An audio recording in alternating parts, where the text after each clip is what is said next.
When I was first able to see it with my own eyes and walk up to the edge, and the wind, that hot desert wind, blows across the top of the crater and blasts you in the face, it looks like the kind of spot where Satan himself should jump out with a pitchfork and the whole works.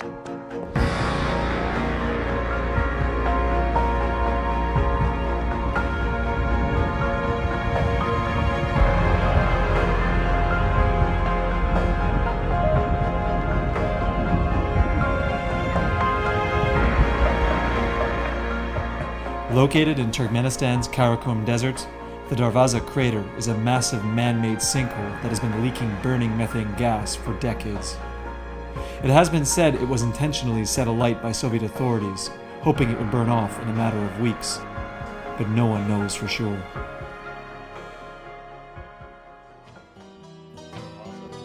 In 2013, explorer George Kourounis set out on an expedition to study the dynamics inside the crater for National Geographic.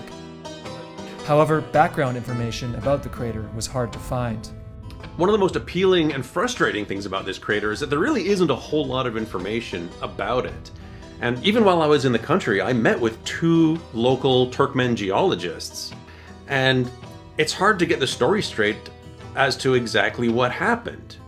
If you go onto the internet and do any kind of research, you'll hear that the crater formed in 1971 and was lit almost immediately by Soviet geologists. Well, the geologists in Turkmenistan, they tell me a different story. They say that the crater actually formed in the late 1960s and was gurgling with gas and mud for quite a few years and wasn't actually ignited until the 1980s.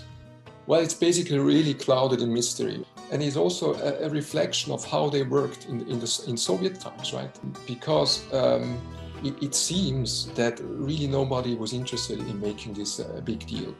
Because at that time, you had to report successes, not failures. So if people on the ground, locals, they did something wrong, nobody was interested in that being reported. It was in a faraway desert. The impact really was minimal. I tried my best to get any kind of official record or report or any kind of mention on paper of this incident. Nothing.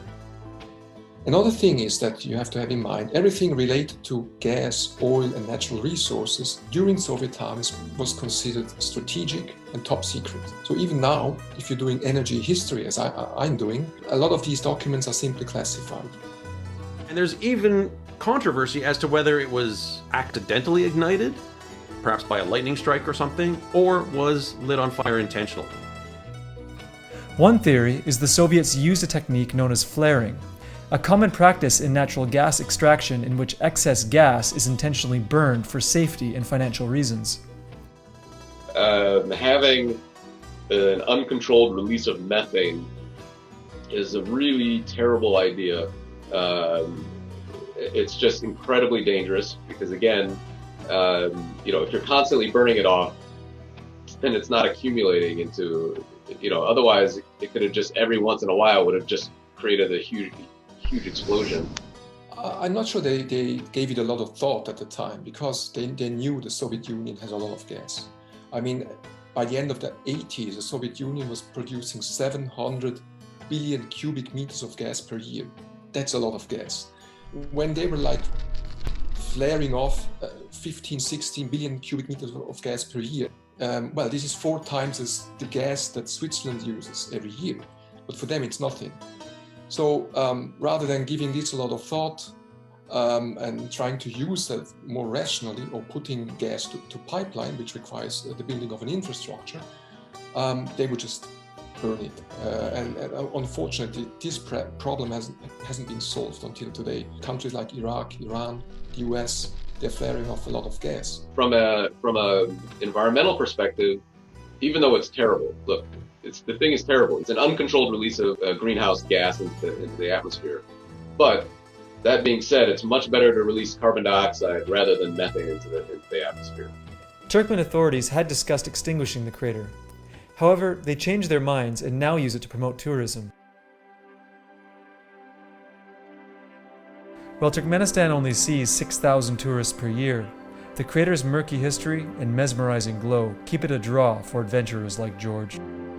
Standing at the bottom of that crater, in my protective heat suit, feeling very much like an astronaut, surrounded by what I call a coliseum of fire. It's probably the closest experience that a human being can have to stepping on another world, but yet here on Earth.